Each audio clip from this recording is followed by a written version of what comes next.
Dahil sa masamang relasyon ni Leng Xiaojia kay Xu Qinyin. Sa totoo lang hindi siya nag-abalang bigyang pansin si Xu Qinyin. Ngunit nagseselos pa rin siya na maaaring magkaroon ng magandang relasyon si Guning kay Xu Qinyin, na nagmula sa isang napakayaman na pamilya. Ayaw niya lang na mas magaling si Guning kaysa sa kanya. Guning, ngayon lang ako nakakita ng magandang gown. Bakit hindi ka pumunta at hanapin ako? Direktang kinausap ni Xu Qinyin si Guning at hindi pinansin si Leng Xiaojia. Hindi alam ni Xu Qinyin kung alam ba ni Leng Xiaojia na si Guning ay kasintahan ni Leng Xiaoteng, ngunit alam niyang kamumuhian pa rin ni Leng Xiaojia si Guning. Bagamat kinasusuklaman niya si Leng Xiaojia, alam niyang hindi nararapat para kay Guning na magkaroon ng alitan sa mga miyembro ng pamilya Leng ngayon. Gayunpaman, ang hindi alam ni Xu Qinyin ay nagkaroon na ng alitan si Guning sa mga miyembro ng pamilyang Leng. Maghintay lang ng saglit. Agad na pinigilan ni Leng Xiaojia si Guning. Dapat humingi ka ng tawad sa akin. Humihingi ng tawad sa iyo. Nagulat si Guning. Bakit? Hindi ka nagpakita ng paggalang sa akin, kaya dapat kang humingi ng tawad sa akin, sabi ni Leng Xiaojia na may pagmamalaki. Ang kadahilan ng ito ay tila napakakatawa-tawa, dahil ito ay ang subjective na pakiramdam ni Leng Xiaojia. Sa palagay ko ay hindi ito makatwiran, sabi ni Guning. Ayaw niyang mag-aksaya ng oras na makipagtalo kay Leng Xiaojia, ngunit halata na hindi siya pakakawalan ni Leng Xiaojia nang hindi siya pinapahiya. Sinabi ko na dapat kang humingi ng tawad sa akin, kaya dapat kang humingi ng tawad. Sabi ni Leng Xiaojia sa nangingibabaw na tono. Baliw ka ba o ano? Kumunat ang noo ni Guning. Sa sandaling ito, ang kanilang pagtatalo ay nakakuha ng ilang atensyon mula sa ibang mga tao sa tindahan. Lumakad din sina Yuzi at Zibeiing. Anong nangyayari dito? Tanong ni Yuzi. Hindi naman big deal. Kakayanin ko, sabi ni Guning. Dahil sinabi iyon ni Guning, hindi na nagtanong pa si Yuzi. Pagkatapos, sinabi ni Guning kay Leng Xiaojia, Miss Leng, mangyaring huwag dalhin ang aming personal na sama ng loob sa isang pampublikong lugar. Ginawa mo ng biro ang iyong sarili, at naaapektuhan mo ang negosyo dito. Kung patuloy mo akong hinahamon, wala akong pakialam na turuan ka ng leksyon sa labas. Natakot si Guning na baka masira ni Leng Xiaojia ang negosyo ni Charm. Ikaw, hindi alam ni Leng Xiaojia kung ano ang sasabihin, o gagawin sa ngayon. Nag-aalala siya na matatalo talaga siya ni Guning. Alam niya na hindi siya katapat ni Guning. Xiaojia, hayaan mo na, sabi ni Zhu Jinling. Fine, mapapatawad na kita sa pagkakataong ito, pero huwag mo nang uulitin, o hindi mo kakayanin ang resulta. Sabi ni Leng Xiaojia at binitawan ang sarili. Pagkatapos nito, umalis si Leng Xiaojia kasama si Zhu Jinling. Ayaw umalis kaagad ni Zhu Jinling, ngunit kailangan niyang sundan si Leng Xiaojia. Sino ang babaeng iyon? Tanong ni Zibeiing. Isang miyembro ng pamilya Leng, sabi ni Guning. Nang malaman iyon, tumanggaw si Zibeiing. Alam ba niya na ikaw ang girlfriend ni Xiaoteng? Tanong ni Zibeiing. Hindi niya alam ang alitan ni Guning sa kanilang miyembro ng pamilya Leng. Alam niya, sabi ni Guning. Sige, hindi naman importante. Nakahanap ka na ba ng magagandang damit na gusto mo? Naunawaan ni Zibeiing na nag-aatubili si Guning na pag-usapan ang paksang ito, kaya agad niya itong binitawan. Gusto ko ang mga gown dito, at pumili ako ng 2 set, pero hindi bagay sa akin ang isa sa kanila, kaya kailangan ko ng customized na gown, sabi ni Zibeiing na may pananabik. Wala siyang pakialam sa sabigan ng isang brand, sa halip, ang tanging inaalala niya ay ang mga disenyo nito. Bilang karagdagan, naniniwala siya na ang tatak ay maaaring maging isang internasyonal na tatak.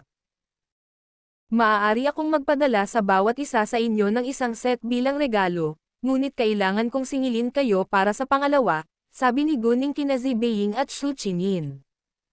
Sina Zibeiing at Xu Qinyin ay mga kaibigan niya kung tutuusin. Hindi mo kailangang gawin iyon.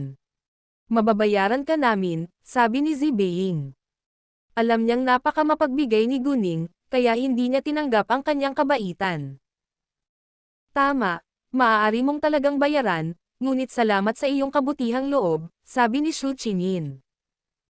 Alam nilang dalawa na hindi kukunin ni Guning ang kanilang mga pera kung hindi nila tatanggapin ang kanyang kabaitan. Mas handa silang magbayad para sa pangalawang gown. Hindi ito malaking bagay, at maaari mong bayaran ang pangalawang damit, nakangiting sabi ni Guning. Enhart v Epsilon Pound N. Kung saan nagtataka ang bawat salita.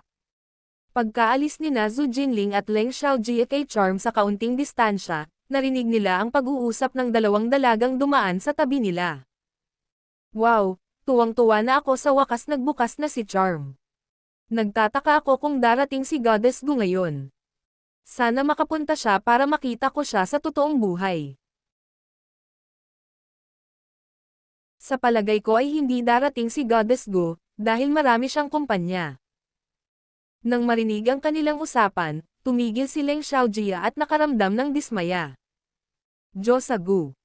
Hindi ba ito ang palayaw na ibinigay ng mga gumagamit ng internet kay Guning? Nang tumanggi si Zhao Kai na tulungan siyang makitungo kay Guning noong isang araw.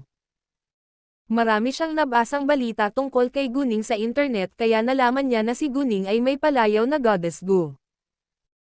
Dahil kinasusuklaman niya si Guning, hindi niya akalain na si Guning ay kasing husay ng sinasabi ng mga tao sa internet. Bagamat kailangan niyang aminin na si Guning ay talagang napakaganda at matagumpay, sa halip na hanggang si Guning, naiinggit lamang siya sa kanya. Matapos marinig ang usapan ng dalawang babae, natitiyak ni Leng Xiaojie na si Charm ay pagmamayari din ni Guning, na ikinagulat niya.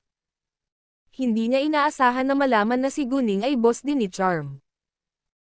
Sa pag-iisip ng mataas na kalidad at kaakit-akit na mga disenyo ng mga charm gown, mas nainggit si Leng Xiaojie kay Guning. Hindi niya kinaya na mas magaling si Guning kaysa sa kanya, at determinado siyang malampasan si Guning. Walang masyadong alam si Zhu Jinling tungkol kay Guning, ngunit naunawaan niya na kinasusuklaman ni Leng Xiaojie si Guning at makikipagkompetensya sila kay Charm. Nag-alala ito kay Zhu Jinling, dahil hindi siya kumpiyansa na mananalo sila. Gayunpaman, hindi niya mapigilan si Leng Xiaojie. Umaasa lang siya na si Leng Xiaojie ay magiging makatwiran. Wala sa mood si Leng Xiaojie na mamili ngayon, kaya umuwi siya pagkatapos, at dahil gustong umuwi ni Leng Xiaojie, kailangan ding umalis ni Zhu Jinling. Sa katunayan, gusto ni Zhu Jinling na tingnang mabuti ang mga gown sa Charm, ngunit hindi niya ito pananggahasang banggitin kung ano ang nangyari. Sinisi niya si Leng Xiaojie para dito, ngunit hindi ito sinabi ng malakas. Nang pumasok ang dalawang babae sa charm store at nakita si Guning, natuwa sila kaagad at tinawag si Guning, Goddess Gu. Bilang resulta, maraming iba pang tao sa tindahan ang nakakilala kay Guning at pinalibutan siya ng walang pagkaantala. Napagtanto ng dalawang babae na nagdulot sila ng kaunting gulo kay Guning, ngunit sa kabutihang palad ay hindi ito pinansin ni Guning. Dahil personal siyang pumunta doon, handa siyang ma-expose. Hindi nagtagal, bumili sina Zi Beiying at Xu Qingyin ng kanilang mga paboritong damit at sabay silang umalis. Hindi nagtagal, ipinakalat ng mga tagahanga ni Guning ang balita na nagpakita siya sa tindahan online, na nakakuha ng maraming atensyon sa internet. Natuwa ang mga nasaktan na makita si Guning sa totoong buhay, ngunit sa kasamaang palad ay wala na si Guning nang mabasa nila ang balita. Kahit na nakaalis na si Guning, ang ilan sa kanila ay nagsabi pa rin na kailangan nilang bumisita sa tindahan para tingnan ang mga gown. Sa wakas ay nagbukas ng branch si Charm sa kabisera, at ayaw nilang palampasin ang pagkakataong ito. Ang mga taong interesado sa mga charm gown ay medyo mayayaman, dahil ang mga damit ay mahal. Bilang karagdagan, ang mga dadalo lamang sa mga formal na kaganapan ay nangyayari ng mga magagandang gown. Nang nag-uusap si Guning at ang kanyang mga kaibigan tungkol sa susunod na kakainin, natanggap niya ang tawag ni Leng Xiaoteng. Sinabi niya kay Leng Xiaoteng na kasama niya sina Zi Beiying at Xu Qingyin sa ngayon, at inanyayahan siyang kumain kasama nila. Magkaibigan naman silang lahat kaya pumayag si Leng Xiaoteng. Si Guning at ang kanyang mga kaibigan, sa parehong oras, ay nakahanap ng magandang restaurant at nag-order ng mga pagkain. Bago ilagay ang mga pinggan sa mesa, dumating si Leng Xiaoteng. Habang kumakain, biglang sinabi ni Zibeiyin, Guning, babalik ako bukas. Libre ka ba ngayong gabi? Bakit hindi tayo magkasama? Oo naman, sabi ni Guning. Bakit kailangan mong bumalik agad? Maaari kang manatili dito ng ilang araw pa, sabi ni Xu Qingyin. Gusto ko, pero kailangan kong harapin ang ibang bagay sa bahay, sabi ni Zibeiyin. Matagal na siyang umalis sa kanyang tahanan, at parehong nag-aalala sa kanya ang kanyang ama at kuya. Bagamat may kasama siyang 2 ace bodyguard, napakaraming kaaway ng kanyang pamilya, kaya umaasa ang kanyang ama at kuya na makakauwi siya ng maaga. Naramdaman din ni Zibeiyin na sapat na ang kanyang kasiyahan sa labas, at oras na para umuwi. Mabuti, dahil may ibang bagay si Zibeiyin sa bahay, hindi siya pinigilan ni Xu Qingyin. Oh, kung si Jin Chen ay libre ngayong gabi, maaari siyang sumama sa amin, dagdag ni Zibeiyin. Gusto niyang makita siya muli bago siya umuwi. Walang problema, sabi ni Xu Qingyin. Sa totoo lang, curious pa rin si Xu Qingyin sa nararamdaman ni Zibeiyin kay Xu Jinchen, pero alam niya na personal nilang relasyon iyon, kaya hindi na siya nagtanong. Bukod dito, mas mabuti para kay Xu Jinchen, na siyang lalaki, na kumilos. Pagkatapos kumain, umalis sina Guning at Leng Xiaoteng, habang naghiwalay din sina Xu Qingyin at Zibeiyin. Magsasama-sama silang muli sa gabing iyon. Tinawagan ni Xu Qingyin si Xu Jinchen ng walang pagkaantala, at sinabi sa kanya na si Zibeiyin ay aalis na bukas. Nang marinig iyon, medyo nalungkot si Xu Jinchen. Talagang may appointment siya sa kanyang mga kaibigan noong hapong iyon, ngunit naisip niya na maaari niyang kanselahin ito para sa Zibeiyin. Kaya naman, pumayag si Xu Jinchen na makipagkita sa kanila ng gabing iyon. Sa oras na ito, nasa opisina siya ni Xu Jinlin. Hindi pa siya nasangkot sa negosyo ng kanyang pamilya noon, ngunit nag-iwan ng dokumento si Xu Jinlin sa bahay ngayon, kaya dinala niya ito. Pagkatapos ibaba ang tawag, nag-absent look si Xu Jinchen. Napansin ito ni Xu Jinlin at nag-aalalang tinanong siya, ano ang nangyari? Wala. May nakita sa trabaho mo. Dapat akong bumalik ngayon, sabi ni Xu Jinchen at umalis. Dahil ayaw sabihin ni Xu Jinchen sa kanya, hindi na nagtanong pa si Xu Jinlin. Nang makauwi si Leng Xiaojia, sinabi niya sa kanyang ina ang nangyari kay Guning, at nagalit si Jiang Shuyuan sa inaasal ni Guning. Kinamumuhian niya si Guning gaya ni Leng Xiaojia, kaya naniwala siya sa bawat salitang sinabi ni Leng Xiaojia. Nakakainis talaga si Guning. Sa tingin ko dapat natin siyang turuan ng leksyon, sabi ni Jiang Shuyuan na may galit. Dahil pag-aari niya ang tindahan ng charm, gagawa ako ng paraan para isara ito. Nay, ano ang maaari mong gawin upang isara ito? Sabay-sabay na lumiwanag ang mga mata ni Leng Xiaojia. Wala pa akong ideya, ngunit mag-iisip ako ng magandang paraan mamaya, sabi ni Jiang Shuyuan. Desidido siyang parusahan si Guning. Natuwa si Leng Xiaojia, dahil alam niyang mas maimpluwensyahan ang kanyang ina kaysa sa kanya. Hindi sinabi ni Leng Xiaojia kay Jiang Shuyuan kung ano ang naabot ni Guning noon. Ayaw niyang malaman ang kanyang ina kung gaano kahusay si Guning. Gayunpaman, kung hindi alam ni Jiang Shuyuan kung gaano kalakas si Guning, hahayaan niya si Guning, na magiging dahilan para mabaigaw sila. Sayang 4 ng hapon, nagkaroon ng problema ang tindahan ng charm. Bumili ng gown ang isang babae sa charm store, ngunit maya-maya ay bumalik kasama ang isang grupo ng mga reporter.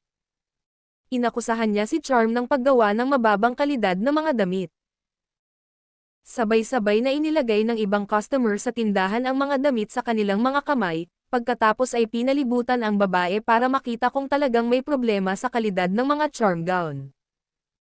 Naisip ni Yuzi na imposible, dahil sinuri nila ang bawat gown bago nila ito ilagay sa mga istant.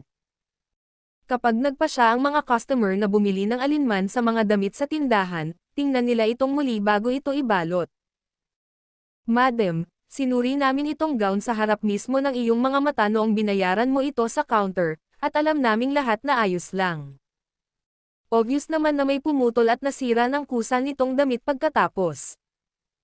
I'm afraid it's your own problem, naiinis na sabi ni Yuzi pagkatapos suriin muli ang gown. Palagi siyang magalang sa mga customer, ngunit hindi niya kayang panindigan ang mga sinungaling. Pumunta rito ang babae kasama ang napakaraming reporter para guluhin si Charm at masira ang reputasyon nito. Napatingin tuloy ang mga tao sa babae na nagtataka. Paano mo nasabi sa akin yan? Hindi ko ginawa. Medyo nataranta ang babae, pero ayaw umamin. Talagang hindi niya ito aaminin. Sa halip, siya ay kumilos na inosente at naagrabyado. Walang sino mang nagkusa o nasira ang damit na ito pagkatapos kong umalis sa tindahang ito. Yung quality ng gowns mo ang problema. Nang may sasabihin muli si Yuzi, sinimulan siyang bambahin ng mga reporter na iyon ng matatalim na tanong. Miss, totoo bang may problema sa kalidad ang mga charm gowns? Kung totoo, hindi ba masyadong mataas ang presyo? Hindi ka ba nakonsensya sa ginawa mong iyon? Sa pagharap sa lahat ng uri ng mga akusasyon at kritisismo, sinabi ni Yuzi sa kanyang sarili na kailangan niyang manatiling kalmado. Lahat ng mga reporter na iyon ay sinuhulan ng babae, kaya halatang kinakampihan siya. Si Yuzi ay hindi pa nakakaranas ng ganoong problema noon. Kaya hindi niya alam kung ano ang gagawin sa sandaling ito, ngunit ginawa pa rin niya ang lahat ng kanyang makakaya upang i-compose ang sarili. Dahil hindi ka naniniwala sa aking paliwanag, maaari kong tawagan ang aking amo at hayaan siyang magpaliwanag sa iyo. Naisip ni Yuzi na dapat itong panghawakan ni Gunning ng maayos. Oo naman, kaya kong maghintay. Pumayag naman ang babae. Hindi siya naniniwala na mas makapangyarihan ang amo ni Charm kaysa sa pamilya Leng. Pagkatapos nito, tinawag ni Yuzi si Gunning nang walang pag-aalinlangan. Nang marinig ni Gunning ang balita, naisip niyang may kinalaman ito kay Leng Xiaojia, dahil nakipag-away lang siya kay Leng Xiaojia kaninang umaga. Maaari rin itong iba pang mga kaaway niya sa industriya, dahil ang mga kapantay ay mga kakompetensya. Gayunpaman, kahit sino pa ang tao, nagpa siya si Gunning na bayaran sila. Hindi naman siya mahina, at hindi rin nilulunok ang galit. Walang pagkaantala, pumunta si Gunning kay Charm kasama si Leng Xiaoteng. Nang lumabas si Gunning ng bahay, tinawagan niya si Kay at sinabi sa kanya kung ano ang nangyari bago siya pumunta para kunin ang mga surveillance video na gusto niya. Pagkatapos noon, sinabi ni Gunning kay Leng Xiaoteng ang tungkol sa hidwaan nila ni Leng Xiaojia sa Charm noong umagang iyon, dahil malaki ang hinala niya na si Leng Xiaojia ay sangkot dito. Tuklasin, lalamunan, tuwang-tuwa. Enhart v Epsilon Pound N. Ayaw niyang sabihin kay Leng Xiaoteng ang tungkol sa kanya, ngunit miyembro din ito ng pamilya Leng, kaya naisip niya na kailangan niyang malaman ito. Hindi nasisiyahan si Leng Xiaoteng matapos malaman kung ano ang nangyari kay Gunning. Karaniwan, hindi siya mag-abala na parusahan si Leng Xiaojia kahit gaano pa ito kasenggit sa kanya. Gayunpaman, dahil sinimulang pahirapan ni Leng Xiaojia si Gunning sa pagkakataong ito, hindi na niya ito maaaring baliwalain. Kung kailangan ni Gunning ang kanyang suporta, bibigyan niya ito ng walang kondisyong suporta. Bukod pa rito, si Gunning ay hindi isang taong maaaring guluhin ni Leng Xiaojia. Kahit na kamag-anak niya si Leng Xiaojia, mas mahalaga si Gunning sa kanyang mga mata.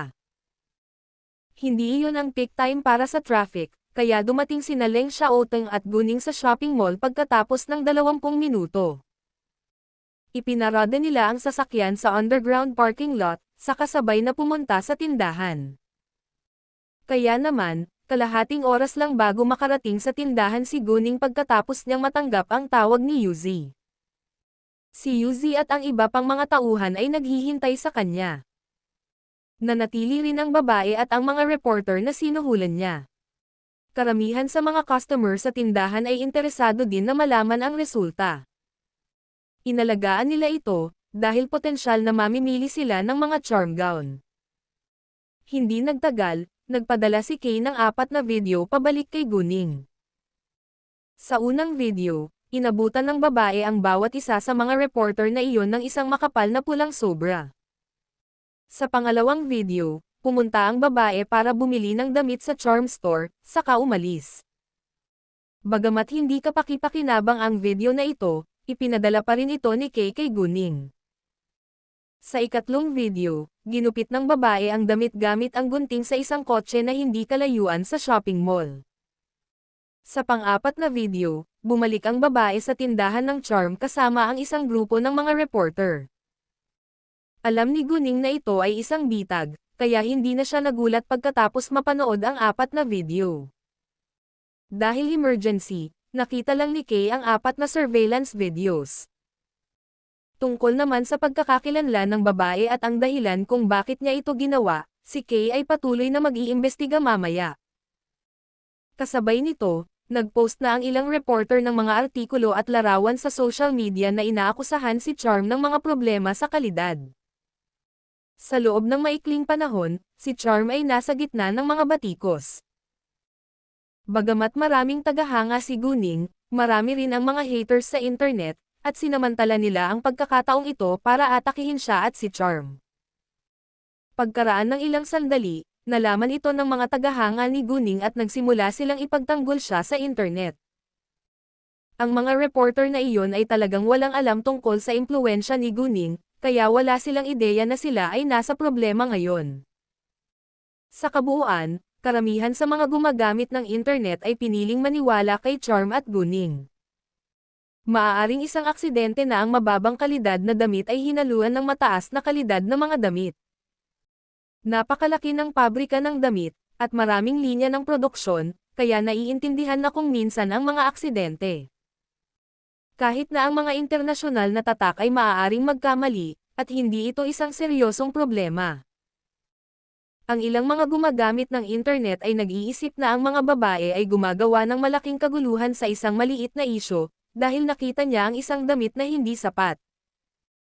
Naniniwala din ang iba na maaaring ito ay isang bitag na inilatag ng isang katunggali sa negosyo, at ang babae ay maaaring magtrabaho din sa industriya ng pananamit. Ito ay hindi isang bihirang bagay na makikita sa negosyo pagkatapos ng lahat.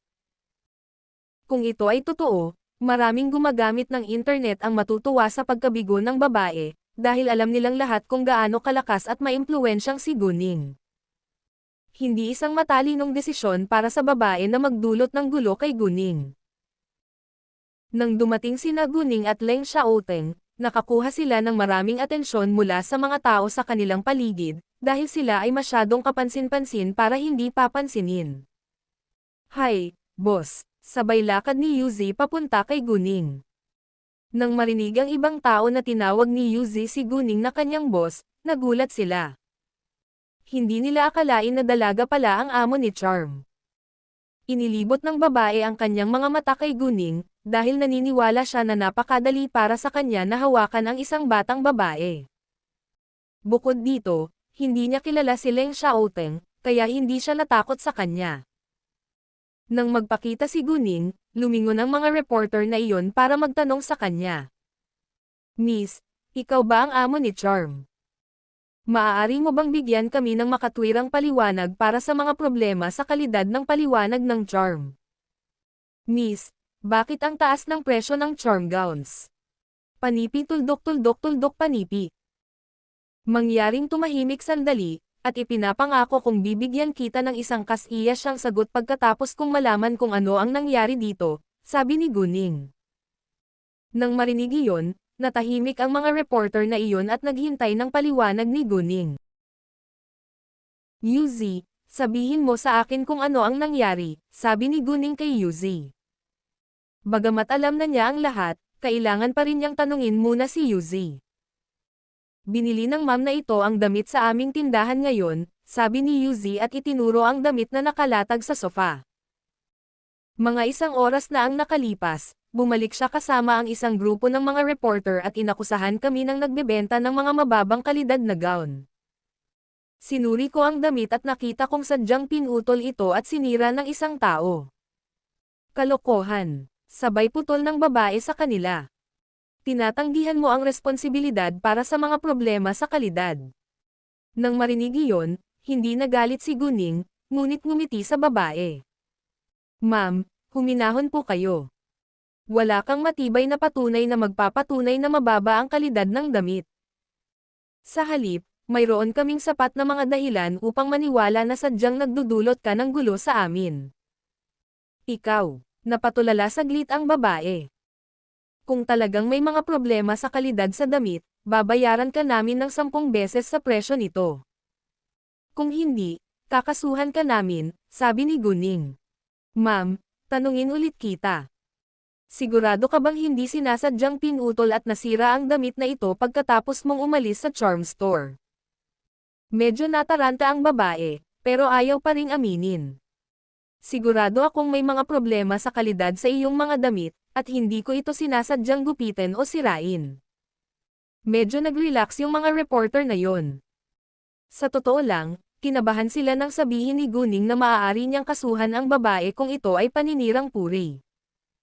Gayunpaman, alam nilang may malakas na suporta ang babaeng ito, kaya inayos nila ang kanilang sarili. Magaling, kung pipilitin mo, maaari tayong tumawag ng pulis, sabi ni Guning. Tumawag ka na ng pulis. Ang babae ay hindi gustong umatras. Sa totoo lang, alam niyang may kinalaman ang pulis noon pa, kaya nasuhulan na siya ng ilang pulis. Nang makita ang reaksyon ng babae, napagtanto din ni Guning na dapat ay sinuhulan na niya ang ilang pulis noon pa man. Xiaoteng, bakit hindi mo ako tawagan ng pulis? Lumingon si Guning kay Leng Xiaoteng. Naunawaan ni Leng Xiaoteng ang ibig sabihin ni Guning, at agad siyang umalis para tumawag ng pulis. Gayunpaman, hindi siya tumawag sa malapit na istasyon ng pulisya, ngunit direktang tumawag sa Public Security Bureau. Sa panahong ito, sinuri ng ilan sa mga reporter na iyon ang mga komento ng kanilang mga post sa social media. Sa kanilang pagkamangha, nalaman nilang karamihan sa mga gumagamit ng internet ay ipinagtanggol si Guning sa halip na punahin siya. Kasabay nito, alam nila na si Guning ay hindi isang ordinaryong babae, ngunit ang sikat na goddess Go. Hindi lang si Charm, pati ang Jade Beauty Jewelry at Fenghua Entertainment ay pagmamay-ari din niya. Bilang karagdagan sa kanyang mga sikat na kumpanya, si Guning ay nakatulong din sa maraming inosenteng tao, at ang kanyang katapangan pati na rin ang kabaitan ay humanga sa lahat. Narinig na ng mga reporter na iyon ang lahat ng Jade Beauty Jewelry at Fenghua Entertainment, bagaman wala silang masyadong alam tungkol sa kanila. Anyway, halata naman na si Goddess Go ay hindi isang taong pwede nilang guluhin. Ibinaba nila ang kanilang mga telepono at gulat na tumingin kay Guning. Nakita ni Guning ang mga oras na iyon, at ginamit ang kanyang Jade Eyes para makita ang mga screen ng kanilang mga telepono. Nang mabasa niya ang mga post, hindi siya nasisiyahan. Hindi niya inaasahan na ang mga reporter na ito ay magpo-post ng mga larawan sa internet sa lalong madaling panahon. Dahil sa katanyagan at impluwensya ni Guning, napunta na sa ibang bansa ang balita. Hindi nag-alala si Guning tungkol dito, dahil inisip niya na ito ay libreng advertisement para kay Charm. Hanggat lumabas ang katotohanan mamaya, mas maraming tao ang magiging interesado kay Charm. Inalis kaagad ng mga reporter na iyon ang kanilang mga mata kay Guning. Kahit papaano ay naramdaman nila na ang pagkana ng babae ay tiyak na mabibigo. Pinipigilan nilang pigilan ang babae, ngunit huli na para gawin iyon. Medyo malayo ang Public Security Bureau sa shopping mall kaya naman naghihintay sila ng matagal kaya kakaiba naman ang pakiramdam ng babae. Sinuhulan lang niya ang ilang pulis sa malapit na istasyon ng pulis, at dapat ay narito na sila kaagad. Makalipas ang mga 15 minuto, sa wakas ay dumating ang isang pangkat ng mga pulis. Hindi alam ng babae na dito sila ipinadala ng Public Security Bureau imbes na sa malapit na istasyon ng pulisya, kaya't nagtaas siya ng panga sa pagmamataas. Naniniwala na siya na pumunta rito ang mga pulis na ito para tulungan siya. Sa katunayan, ang pinuno ng pangkat ng pulisya na ito ay ang direktor ng Dongcheng District Branch ng Public Security Bureau, si Fang Dongcheng. Nakilala ni Fang Dongcheng si Leng Xiaoteng sa isang sulyap. Bagamat bihirang ipakita ni Leng Xiaoteng ang kanyang sa TV, ilang beses na siyang nakita ni Fang Dongcheng mula sa malayo sa ilang mahahalagang kaganapan. Sinabihan ni Leng Xiaoteng si Fang Dongcheng na huwag ipahalata na hindi sila estranghero. Kaya nagkunwari si Fang Dongcheng na hindi niya kilala si Leng Xiaoteng at direktang nagtanong, sino ang tumawag ng pulis? Ako ito, sabi ni Leng Xiaoteng at tumayo siya. Tumawag ako ng pulis para sa amo ng tindahang ito. Ikinagagalak kitang makita, Ginoo. Ako ang boss ng tindahang ito, Guning. Binati ni Guning si Fang Dongcheng ng kusa, pagkatapos ay nagpatuloy, ang bagay ay. Gayunpaman, bago matapos ni Guning ang kanyang pangungusap, pinutol siya ng babae. Sir, sasabihin ko po sa inyo ang nangyari. Dahil si Miss Go ang boss ng tindahang ito, sa palagay ko ay dapat niyang ikwento muna, sabi ni Fang Dongcheng. Ang babae ay natigilan sa isang segundo, at naramdaman na parang may mali, ngunit hindi siya naglakas loob na sabihin ito ng malakas. Anyway, naniniwala pa rin siyang kakampi ang mga pulis sa kanya. Miss Gu, please, magalang na sabi ni Fang Dongcheng kay Guning alang-alang kay Leng Xiaoteng. Bagamat hindi niya alam ang relasyon ni Guning kay Leng Xiaoteng, naunawaan niyang mahalaga rin si Guning dahil handa si Leng Xiaoteng na tawagan siya. Siguro sila ay mag-asawa. Walang masyadong alam si Fang Dongcheng tungkol kay Leng Xiaoteng, at ang alam lang niya ay si Leng Xiaoteng ay si Lord Leng, ang tagapagmana ng pamilya Leng sa kabisera. Salamat, sabi ni Guning. Itong ma'am ay bumili ng damit sa aming tindahan ngayon, at bumalik siya pagkatapos ng isang oras kasama ang isang grupo ng mga reporter. Inakusahan niya kaming nagbebenta ng mga mababang kalidad na gown, ngunit hindi ito ang katotohanan. Lahat ng tindera sa aming tindahan ay nagsusuri ng mga damit kapag nagbabayad ang mga customer sa counter. Kaya sa tingin ko ito ay isang bitag na naglalayong sirain ang reputasyon ng aming tindahan. Kalokohan. Bakit kailangan kong gawin iyan? May proof ka ba? Nagtaas ng boses ang babae ng may kumpiyansa. Naniniwala siyang kakampi ang mga pulis sa kanya, kaya wala siyang dapat ipag-alala. Gusto mo ng patunay? Ngumiti si Guning. Great, if you insist, I can show you what proof I have. But I still need to ask you a question first. Sigurado ka bang may mga problema sa kalidad sa mga charm gown? Kung hindi, maaari ka naming kasuhan ng paninirang puri. Sigurado akong may mga problema sa kalidad sa iyong mga damit. Giit ng babae. Mabuti, sir, naniniwala ako na narinig mo rin ito. Dahil mapilit ang ma'am na ito, kailangan ko siyang kasuhan kung mapatunayang paninirang puri ito, sabi ni Guning kay Fang Dongcheng. Mukha siyang kumpiyansa at desidido siyang ay pakulong ang babae. Kahit na hindi alam ni Guning kung sino si Fang Dongcheng, alam niyang isa itong mahalagang tao sa Public Security Bureau simula nang tawagan siya ni Leng Xiaoteng. Oo naman, walang problema, sabi ni Fang Dongcheng. Siya ay higit sa handa na gumawa ng isang pabor kay Guning. Higit pa rito, nakikita si Guning na sobrang kumpiyansa, malamang napaniwalaan niya ang kanyang account. Kahit na hindi siya naniniwala kay Guning, dapat niyang paniwalaan si Leng Xiaoteng. Pagkatapos ay lumingon muli si Guning sa babae. Ma'am, naaawa po talaga ako sa inyo, kasi may sapat na po akong ebidensya para aidmande kayo. Nang marinig iyon, nanigas ang babae at napabilog ang mga mata sa gulat. Walang pagkaantala, naglakad si Guning sa reception at nagsimulang mag-play ng mga video sa computer. Sa wakas ay nakaramdam na ng takot ang babae ngayon. Kinabahan din iyong mga reporter na nakatayo sa likuran niya. Kung talagang may kasalanan ang babaeng ito, kasabwat sila. Inilipat ni Guning ang screen para harapin sila at sinabing, pakinod ng video na ito at malalaman mo ang totoo. Pinatugtog niya ang ikatlong video na ipinadala sa kanya ni Kay. Sa screen, pinuputol ng babae ang damit gamit ang gunting sa isang kotse. Hindi, imposible. Hindi makapaniwala ang babae sa kanyang mga mata. Hindi lang ang babae, pati ang ibang tao sa tindahan ay nagulat din.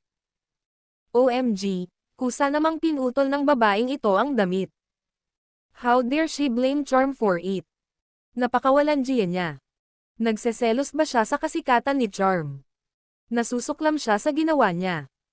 Ang mga reporter na ito ay kasuklam-suklam din. Sila ay kasabwat. Dapat silang makulong. Ang kanilang ginawa ay labag sa batas, at dapat silang parusahan ayon sa batas. Panipi tuldok-tuldok-tuldok panipi. Ang iba pang mga tao ay nagsimulang punahin ang babae at ang mga reporter sa likod niya. Ma'am, ano ang gusto mong sabihin ngayon? Lumingon si Guning para tingnan ang babae. 3. Nauutol na sabi ng babae, dahil hindi siya naglakas loob na sabihin sa kanila na si Jiang Shuyuan ang nagsabi sa kanya na gawin iyon. Gayunpaman, kung hindi niya ito sasabihin ng malakas, siya mismo ang magdadala ng resulta, na siyang huling bagay na gusto niyang gawin ngayon. Ginawa niya ito para kay Jiang Shuyuan pagkatapos ng lahat. Bigla niyang tinanong si Fang Dongcheng, bakit mo siya pinayagan na i-play ang video? Bakit hindi ko siya payagan na i-play ang video? Kumunat ang noo ni Fang Dongcheng. Kailangang alamin ang katotohanan bago tayo gumawa ng aksyon. Di ba sabi ko tulungan mo ako? Sabi ng babae. Nang marinig iyon, ang ibang mga tao ay nagulat at napagtanto kung ano ang ginawa ng babaeng ito noon pa man. Nasuhulan pala ang pulis para matrap si Charm. Napakahusay niyang pinaghandaan. Ma'am, natatakot ako na mapagkakamalan mo akong ibang tao. Ipinadala kami dito ng Public Security Bureau sa halip na sa malapit na istasyon ng pulis, malamig na sabi ni Fang Dongcheng. Sa katunayan, nalaman na niya ang dahilan kung bakit siya tinawagan ni Leng Xiaoteng nang marinig niya ang account ni Guning. Hindi tumawag si Leng Xiaoteng sa malapit na istasyon ng pulis, dahil hindi niya ito pinagkakatiwalaan. Ano? Ang Public Security Bureau. Paano ito posible? Napaikot ang mata ng babae sa gulat. Ngayon mayroon na tayong sapat na ebidensya para patunayan na ikaw ay nagkasala sa pagsira sa reputasyon ni Charm. Mangyaring sumama sa akin sa Public Security Bureau para sa investigasyon, sabi ni Fang Dongcheng na may seryosong mukha. Nagulat ang mga reporter na iyon. Kung huhulihin sila ng pulis, mawawalan sila ng trabaho. Hindi mo ako madakip. Asawa ako ng direktor ng Changyu Organization, sabay sabi ng babae sa kanyang pagkakakilanlan, sinusubukang pigilan ang mga pulis sa pag-aresto sa kanya.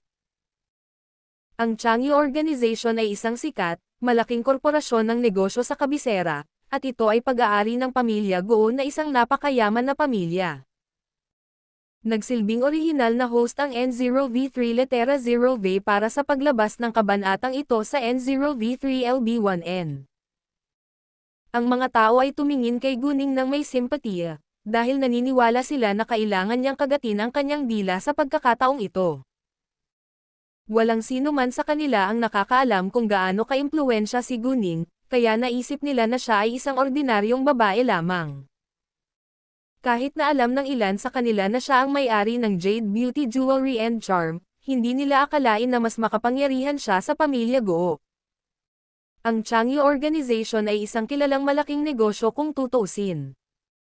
Sa katunayan, kung si Guning ay isang ordinaryong babae, talagang kailangan niyang pigilan ang kanyang dila dahil wala lang siyang tao sa harap ni Mrs. Guo. Si Fang Dongcheng, gayunpaman, ay hindi natakot, dahil pumunta siya rito para sa kapakanan ng pamilya Leng.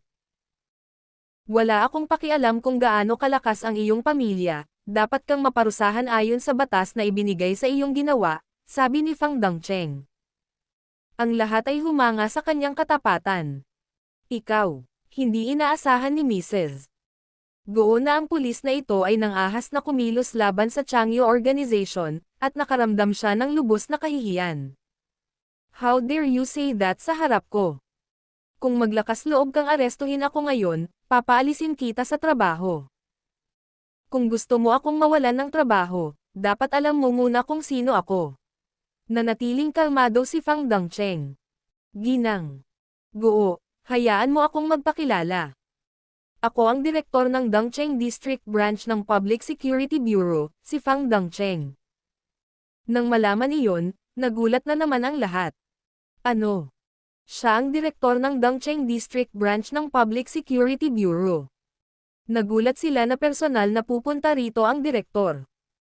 Si Guning, gayunpaman, ay hindi nagulat, dahil alam niyang hindi niya tatawag si Leng Xiaoteng ng isang hindi mahalagang tao. Ano? Si Mrs. Guo ay natigilan sa sandaling ito. Hindi siya makapaniwala na nakuha ni Guning ang tulong mula sa isang direktor. Ginang. Guo, gusto mo pa bang labanan ang pag-aresto? Sabi ni Fang Dongcheng. Kung pipilitin mong gawin ito, maaari rin kitang kasuhan. 2. Hindi alam ni Mrs. Guo kung ano ang sasabihin ngayon. Gusto niyang gamitin ang impluwensya ni Jiang Shuyuan para tulungan ang sarili, ngunit natatakot siyang magalit sa kanya si Jiang Shuyuan. Bilang resulta, naisip niya na maaari niyang tawagan si Jiang Shuyuan sa Public Security Bureau mamaya. Sa huli, si Ginang. Si Guo at ang mga reporter na iyon ay kailangang sumunod kay Fang Dongcheng sa Public Security Bureau. Bago sila umalis, sinabi ni Guning sa mga reporter na iyon. Wala akong pakialam kung ano ang naipost ninyo sa internet noong nakaraan tungkol sa dramang ito, ngunit kailangan ninyong tanggalin ito sa lalong madaling panahon. Bukod dito, dapat mong i-post ang katotohanan para malinis ang aking pangalan, o ikaw mismo ang magdadala ng resulta. Nakaramdam ng takot ang mga reporter na iyon, habang nakatingin sa seryosong ekspresyon ni Guning. Kahit na hindi nila alam kung paano nalaman ni Guning ang ginawa nila sa likod niya, kailangan nilang makinig sa kanya ngayon. Pagkatapos noon, umalis sila kasama si Fang Dongcheng at ang iba pang mga pulis. Hindi umalis si Guning kasama nila, dahil alam niyang bibigyan siya ni Fang Dongcheng ng kasiya siyang sagot. Bagamat magkasama silang nagplano laban kay Charm, hindi sila nagdulot ng malaking pinsala, kaya binayaran nila si Charm ng kabayaran sa pinsala sa reputasyon. Hindi ito pinansin ni Guning, dahil ang gusto lang niya ay turuan sila ng leksyon para hindi na ito maulit. Pagkaraan ng ilang sandali, natanggap ni Guning ang mensahe ni Kay, at sinabi ni Kay sa kanya na nakipag-ugnayan si Ginang. Guo kay Jiang Shuyuan ngayon. Malinaw na si Jiang Shuyuan ang mastermind. Malamang na sinabi ni Leng Xiaojie kay Jiang Shuyuan ang kanyang pinagdaanan sa Charm, kaya binalak ni Jiang Shuyuan na ipaghiganti si Leng Xiaojie sa pamamagitan ng paninirang puri kay Charm. Bagamat nalaman ni Guning kung sino ang utak, hindi niya ito sinabi ng malakas sa publiko para sa kapakanan ng reputasyon ng pamilya Leng. Kung malantad ang dirty trick ni Jiang Shuyuan, maaapektuhan ang buong pamilya ni Leng. Ayaw ni Guning na maapektuhan ang buong pamilya ni Leng, ngunit nagpasya siyang bayaran sina Jiang Shuyuan at Leng Xiaojie. Nang mahuli si Mrs. Guo, humingi ng tawad si Guning sa ibang mga taong naiwan sa tindahan. I'm so sorry sa nangyari. Kung gusto mo pa rin ang mga charm gown at handang maniwala sa amin, palagi kang welcome na mamili dito. Miss Gu, naiintindihan namin na hindi mo kasalanan. Tama, kasalanan ni Mrs. Guo. Napakasama niya. Hindi namin alam kung bakit kailangan gawin iyon ni Mrs. Guo, pero gusto namin ang mga gown ni Charm at handa rin kaming suportahan ka. Miss Gu, curious ako kung paano mo nakuha ang mga surveillance video sa lalong madaling panahon. Nagulat ako nang sabihin mo na ikaw ang amo ni Charm. Hindi mo ba napanood sa TV ang video sa labas? Si Miss Gu din ang may-ari ng Jade Beauty Jewelry. Ano? Sobrang hindi ka panipaniwala. Panipi tuldok panipi. Ang mga tao ay patuloy na nagpupuri o nagtatanong kay Guning. Ngumiti si Guning sa kanila, ngunit hindi sinagot ang mga tanong na iyon. Nako, masyado na yata tayong maingay dito. Bakit hindi tayo mamili ngayon? Biglang sabi ng isang babae. Tama ka. We should leave Miss Gu some space, haha, sabi ng isa pang babae. Pagkatapos ay umalis na sila para mamili ng mga damit. Wow, boss, talagang hinahangaan kita ngayon, sabi ni Yuzi at naglakad sa oras na ito. Kahit na alam na niya na si Guning ay isang napakahusay na babae, humanga pa rin siya sa kanyang kakayahan. Ngumiti si Guning. Natatakot ako na kailangan kong umalis ngayon. Kung makatagpo ka ng anumang problema, huwag mag-atubiling tawagan ako o si President Chen. Salamat, gagawin ko, sabi ni Yuzi. Alam niya na si Pangulong Chen ay si Chen Kangyi. Hindi pa niya nakikilala si Chen Kangyi, ngunit ibinigay na sa kanya ni Guning ang kanyang numero ng telepono. Bagamat madalas siyang makapunta kay Guning, hindi komportable para kay Guning na sumagot ng tawag anumang oras. Si Chen Kangyi ay mayroong listahan ng kontak ng lahat ng mga miyembro ng korporasyon ni Guning. Pagkatapos, umalis sina Guning at Leng Xiaoteng. Nang nasa sasakyan na sila, sinabi ni Guning kay Leng Xiaoteng ang nalaman ni Kay tungkol sa drama. Naniniwala si Leng Xiaoteng na ito rin ay ideya ni Jiang Shuyuan. Nagalit siya pagkatapos niyang malaman iyon, ngunit sinabihan siya ni Guning na huwag makisali dito. Nagpapasalamat din siya na walang intensyon si Guning na ilantad ang dirty trick ni Jiang Shuyuan alang-alang sa reputasyon ng pamilya Leng. Gayunpaman, naisip niya na kailangan pa ring parusahan si Jiang Shuyuan. Ningning, magagawa mo lahat ng gusto mong gawin, at susuportahan kita. Nangangahulugan ito na magiging suporta siya kung nais ni Guning na parusahan sina Jiang Shuyuan at Leng Xiaojia. Anyway, sa mga mata ni Leng Xiaoteng, sina Jiang Shuyuan at Leng Xiaojia ay mga estranghero lamang. Oo naman, nakangiting sabi ni Guning. Nakaramdam siya ng kasiyahan na si Leng Xiaoteng ay protektado sa kanya. Tinawagan ni Zi Beiying si Guning mga alas 5 ng hapon at sinabihan siyang magkita sila sa isang specialty restaurant. Nakakain siya ng sapat na magagandang pagkain sa mga magarang hotel, at gusto niyang subukan ang kakaiba at lokal. Dahil sa gulo sa charm store, medyo nahuli sina Guning at Leng Xiaoteng nang dumating sila. Nang muling makilala ni Zi Beiying si Xu Jinchen, kahit papaano ay nakaramdam sila ng kaunting pagkabalisa sa pakikipag-usap sa isa't isa. Sa kabutihang palad, nakakausap ni Zi Beiying si Xu Qingyin para ma-relax ang kapaligiran. Nang sa wakas ay dumating sina Guning at Leng Xiaoteng, alas 6:30 ng gabi. Kasabay nito, tinawagan ni Fang Dongcheng si Leng Xiaoteng at sinabi sa kanya na si Ginang Guo kasama ang mga reporter na iyon ay maaaring makulong ng 15 araw at may senhil ng 30,000 yuan bilang kabayaran sa pinsala sa reputasyon. Kompensasyon na 30,000 yuan, ngunit inalagaan niya na si Ginang Guo ay makukulong ng 15 araw. Ito ay parehong mental at pisikal na pagpapahirap para kay Ginang Guo, na laging namumuhay ng marangyang komportableng buhay. Nasiyahan si Guning sa parusang ito. Bukod dito, hiniling niya na i-post ng Public Security Bureau ang katotohanan sa opisyal nitong Weibo account para malinis ang kanyang pangalan at charm. Dahil nagdulot na ng sensasyon ang dramang ito sa internet. Kung ang drama ay hindi nagdulot ng sensasyon sa internet, maaaring hinayaan na ito ni Guning. Sumang-ayon dito si Fang Dongcheng. Nag-post din ang mga reporter na iyon ng mga bagong artikulo para i-clear sina Guning at Charm sa social media, at nilinaw nila na ito ay isang bitag na inilatag ni Mrs. Guo. Sinabihan sila ni Guning na linawin ito, kaya hindi sila naglakas loob na tanggalin ang anumang mga detalye. Bagamat natatakot sila na baka bayaran sila ng Changyu Organization, mas natatakot sila sa impluwensya ni Guning ngayon. Sa sandaling lumabas ang katotohanan, hindi mabilang na mga kritisismo ang bumaha sa opisyal na Weibo account ng Changyu Organization.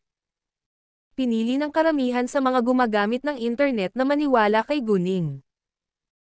Hindi nagtagal, ang balitang ito ay nakakuha ng atensyon ng taong namamahala sa opisyal na Weibo account ng Changyu Organization, at iniulat niya ito kaagad sa kanilang chairman. Nang marinig ng chairman ng Changyu Organization na si Guo Deping ang balita, nagalit siya sa katangahang aksyon ng kanyang asawa. Gayunpaman, kailangan pa rin niyang mag-isip ng paraan para matulungan ang kanyang asawa, kaya't tinawagan niya ang kanyang asawa nang walang pagkaantala. Ang taong sumagot sa kanyang tawag ay hindi ang kanyang asawa, ngunit si Fang Dongcheng. Dahil nakakulong ngayon si Mrs. Guo, hindi niya makontak ang ibang tao, at itinago ni Fang Dongcheng ang kanyang telepono sa kanya. Bilang resulta, nabigo si Ginang Guo na tawagan din si Jiang Shuyuan. Sinabi ni Mrs. Guo kay Fang Dangcheng nang siya ay ilagay sa detention house, Mrs. Mabuting kaibigan ko si Leng. Kahit na hindi ka natatakot sa Changyu Organization, nangangahas ka bang kumilos laban sa pamilya Leng? Hanggat tatawagan ko si Mrs. Leng, tiyak na tutulungan niya ako. Nang sabihin iyon ni Mrs. Guo, lubos siyang kumpiyansa na matatakot si Fang Dangcheng, dahil walang nangahas na inisin ang pamilya Leng. Gayunpaman, mali siya sa pagkakataong ito. Sa totoo lang, hindi ako nangangahas na kumilos laban sa pamilya Leng, ngunit kailangan kitang parusahan ng husto dahil doon. Alam mo ba kung sino ang tumawag sa akin? Lord Leng, ang tagapagmana ng pamilya Leng, sabi ni Fang Dangcheng. Ano? Nagulat si Mrs. Guo, gayon din ang mga reporter na iyon. Hindi sila makapaniwala na personal na tumawag ng pulis si Lord Leng. Hindi nakakagulat na dumating si Fang Dangcheng upang harapin ang maliit na problemang ito ng personal. Kahit na si Mrs. Guo ay may magandang relasyon kay Jiang Shuyuan at madalas silang nagtitipon, hindi ito tutulungan ni Jiang Shuyuan sa anumang paraan. Narinig na ni Mrs. Guo ang tungkol kay Lord Leng noon. Alam niyang labis na kinasusuklaman ni Jiang Shuyuan ang Panginoong Leng na ito, ngunit hindi may kakaila na ang Panginoong Leng na ito ay napakahusay sa murang edad. Kung ikukumpara kay Leng Xiaoteng, si Jiang Shuyuan ay walang tao sa pamilya Leng, kaya kinailangan ni Mrs. Guo na tanggapin ang resulta. Nang matanggap ni Fang Dangcheng ang tawag ni Guo Deping, sinabi niya ang parehong bagay. Kumusta, Chairman Guo? Ito si Fang Dangcheng, ang direktor ng Dangcheng District Branch ng Public Security Bureau. Tatawagan sana talaga kita. Nang marinig iyon, nagkaroon ng masamang pakiramdam si Guo Deping. Oh, hi, Director Fang, kumusta na ang asawa ko? Tanong ni Guo Deping. Ginang. Si Guo ay nagkasala sa sinasadyang paninirang puri kay Charm, at siya ay makukulong sa loob ng 15 araw. Natatakot ako na kailangan mong pumunta ng personal, sabi ni Fang Dangcheng. Nagpunta si Guo Deping sa Dangcheng District Branch nang walang pagkaantala. Sa mga oras na ito, wala pa siyang ideya kung gaano kalubha ang sitwasyong ito, dahil hindi pa niya alam kung sino ang nasaktan ng kanyang asawa. Sa kanyang pagkamangha, tumanggi si Fang Dangcheng na palayain si Ginang Guo nang dumating siya sa sangay. Nagalit siya sa ugali ni Fang Dangcheng, dahil naisip niya na dapat siyang bigyan ng pabor ni Fang Dangcheng dahil sa kanyang katayuan sa lipunan. Pagkatapos noon, sinubukan niyang piyansahan ang kanyang asawa, ngunit tinanggihan din ito ni Fang Dangcheng. Nagalit si Guo Deping sa pagkakataong ito, ngunit kailangan niyang pigilan ang kanyang galit. Dahil ayaw siyang tulungan ni Fang Dangcheng, binalak niyang humingi ng tulong sa isang matataas na opisyal. Kung tutuusin, marami na siyang pinadalang mamahaling regalo noon, kaya dapat silang tumulong kapag kailangan niya ito. Gayunpaman, bago iyon magawa ni Guo Deping, pinigilan siya ni Fang Dangcheng. Chairman Guo, mangyaring huwag mo akong sisihin dito, dahil ang taong nasaktan ni Mrs. Guo ay hindi naman ordinaryo. Ang boss ni Charm ay kaibigan ni Lord Leng, at tinawagan ako ni Lord Leng ng personal dahil alam niya na sinuhulan ni Mrs. Guo ang pulis sa malapit na istasyon ng pulis, sabi ni Fang Dangcheng. Ano? Hindi makapaniwala si Guo Deping sa kanyang narinig. Bagamat inalis sa kanya ang telepono ni Mrs. Guo, nakikita pa rin siya ni Guo Deping. Pinuna niya si Ginang Guo sa sandaling makita niya ito, Mrs.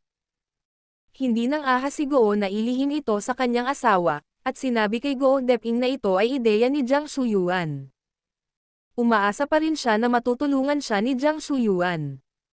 Kahit na si Leng Xiaoteng ay hindi isang taong maaari nilang guluhin, kailangan pa rin nilang subukan. Ayaw ni Guo Deping na makitang nakakulong ang kanyang asawa, na nakakahiya sa kanyang mga mata, kaya pumayag siyang tawagan si Jiang Shuyuan. Nagulat si Jiang Shuyuan nang marinig niya ang balita mula kay Guo Deping. Ano?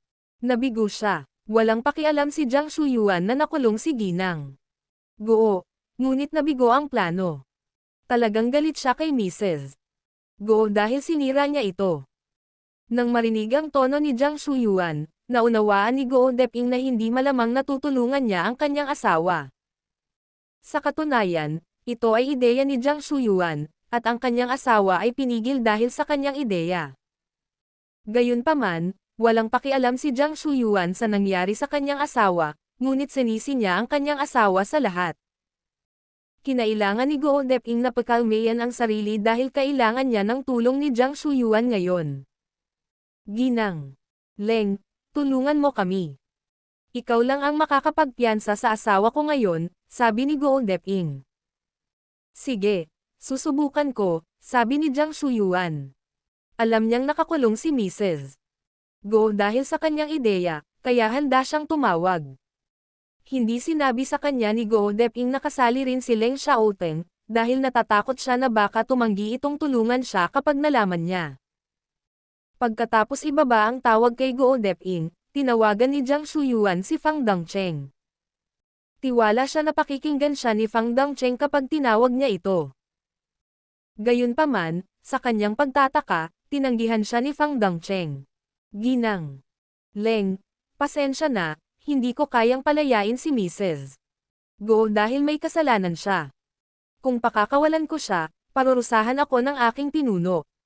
Nang marinig iyon, hindi nasisiyahan si Jiang Shuyuan. Director Fang, sa tingin mo ba ay sapat na ang iyong kapangyarihan para kumilos laban sa pamilya Leng? Malamig niyang sabi. Siyempre hindi. Mrs. Leng, sa totoo lang gusto kitang tulungan kung kaya ko, ngunit nakatali ang aking mga kamay. Personal na tinawagan ako ni Lord Leng at kaibigan niya ang amo ni Charm, sabi ni Fang Dongcheng. Sinabihan siya ni Leng Xiaoteng na huwag pakakawalan si Mrs. Guo kahit sino pa ang tumawag sa kanya. Ano? Kasama rin dito si Leng Xiaoteng. Nagulat si Jiang Shuyuan, pagkatapos ay tinanggap ito dahil alam niya na si Guning ay kasintahan ni Leng Xiaoteng. Siya ay lubos na nakalimutan tungkol dito kapag siya ay dumating sa plano. Ginang Leng, natatakot ako na kailangan ko nang umalis. I'm sorry, sabi ni Fang Dongcheng at ibinaba ang tawag. Nag-aatubili siyang makipagtalo kay Jiang Shuyuan. Sa totoo lang, si Fang Dongcheng ay isang matuwid na tao, at hindi siya susuko sa kapangyarihan. Bagamat walang ibang masabi si Jiang Shuyuan, nakaramdam pa rin siya ng kahihiyan nang binabaan siya ni Fang Dongcheng. Pagkatapos niyang tawagan ay na-corner siya. Imposibleng pumayag si Leng Xiaoteng na palayain si Mrs. Guo. At saka, kapag nalaman ni Leng Xiaoteng na ito ang kanyang ideya, maaari rin siyang magdulot ng problema sa kanya. Si Jiang Shuyuan ay natakot kay Leng Xiaoteng sa kanilang sukat, at si Master Leng ay nagmamalasakit sa kanya. Kung nalaman ni Master Leng ang tungkol dito, siya ay nasa malaking problema. Kaya, kinailangan ni Jiang Shuyuan na ibukod ang sarili mula rito. Tinawagan niya si Guo Deping mamaya, at sinabing hindi niya ito matutulungan dahil kasali rin dito si Leng Xiaoteng. Hindi ito nakakagulat na sagot, ngunit nabigo pa rin si Guo Deping. Gayunpaman, gaano man niya kasuklam si Jiang Shuyuan, wala siyang magagawa ngayon. Kinailangan niyang isuko ito. Nag-alala si Jiang Shuyuan na baka ipagkanulo siya ni Mrs. Guo. Kaya sinabi niya, Chairman Guo. Naiintindihan ko na kasalanan ko kung bakit nakakulong ang iyong asawa, ngunit ipinapangako kong gagawin ko ang lahat para tulungan ka sa hinaharap hanggat kailangan mo ng suporta ko.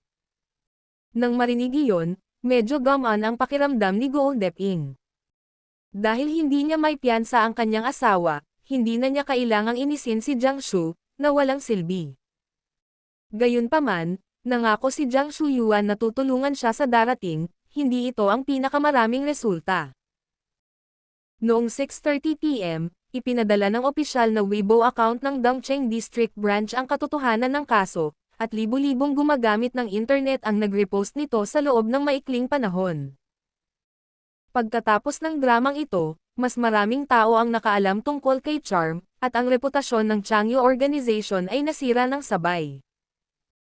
Pagkatapos ay napagtanto ni Go Deping na dapat niyang malaman kung sino ang nag-post ng mga artikulo at larawan sa social media sa unang lugar.